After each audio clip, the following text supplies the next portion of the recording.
Bonjour et bienvenue dans cette chronique Travel. Je suis Chancela Ningui. Aujourd'hui, nous allons parler de l'humour dans le secteur du tourisme en Afrique.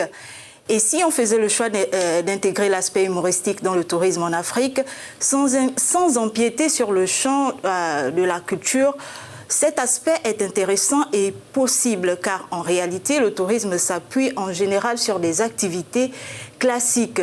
L'industrie touristique est en veille permanente sur tout ce qui pourrait entraver sa bonne marche, l'insécurité d'un voyage ou d'un séjour, les fluctuations d'échange des monnaies, les aléas politiques, les catastrophes naturelles sont autant de facteurs qui peuvent en effet contrarier ou mettre en péril des projets touristiques.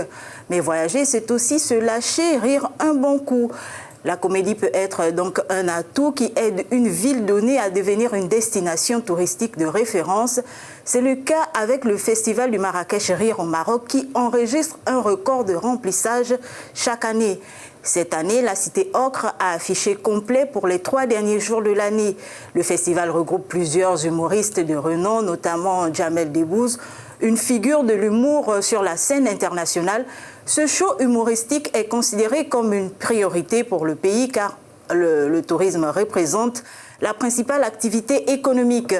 Ainsi, selon des estimations de professionnels locaux, Marrakech devrait achever l'année 2019 avec près de 2 600 000 arrivées et 8 millions de nuitées et un taux d'occupation moyen de 60%.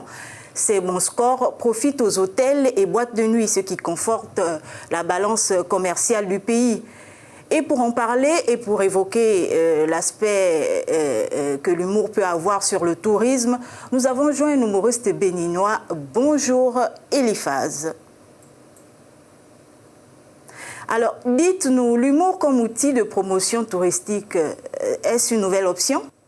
Oui, intégrer l'humour dans le secteur du tourisme est une très belle option parce que à la base, l'humour est communautaire.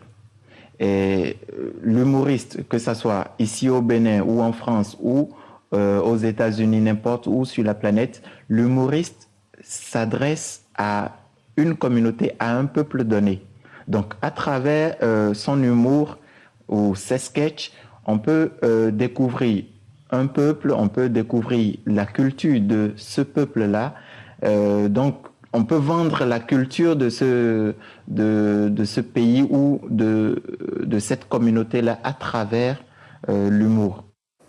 Alors, l'humour est une bonne façon pour faire passer un message. C'est aussi une bonne façon pour marquer le touriste. Et ça, certains sites touristiques l'ont bien pris en compte dans leur campagne de communication. C'est le cas de la Namibie qui, pour retenir l'attention des touristes, a mis l'accent sur l'humour et vanté ses beaux paysages et sites touristiques avec de belles images. Le temps est peut-être décalé, mais l'humour est de mise. Le pays a usé d'humour avec, par exemple, l'insulte de pays de merde qu'aurait lancé le président américain Donald Trump début janvier 2018 à certains États africains. Faisant allusion au changement climatique, le commentateur de cette vidéo a présenté les atouts touristiques du pays en affirmant que le désert du pays est tellement un trou à rats qu'il n'a pas vu la pluie depuis quelques millions d'années, ce qui fait de lui le plus vieux désert de merde du monde. Évoquant un tout autre aspect, faut-il jouer sur le thème sensible de la sécurité, par exemple, pour faire revenir les touristes français sur les plages tunisiennes et les sites culturels?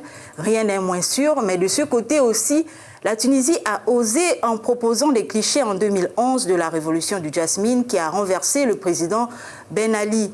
Après vous avoir présenté ces aspects de l'humour touristique pour mieux développer le secteur du voyage, nous espérons que vous allez butiner et pourquoi pas butiner cette chronique et adopter des stratégies bien décalées, bien drôles, qui nous changent des éternels. Nous sommes les meilleurs de certaines agences du tourisme. Quand il y a beaucoup d'autres meilleures destinations un peu partout dans le monde, qu'est-ce qu'on fait? On décale, on se distingue, on prend des distances avec les méthodes habituelles. C'est donc à vous de jouer. C'est la fin de cette chronique Travel que j'ai eu beaucoup de plaisir à vous présenter. Profitez du reste des programmes sur Africa News et africanews.com. Je suis Chancela Ningui.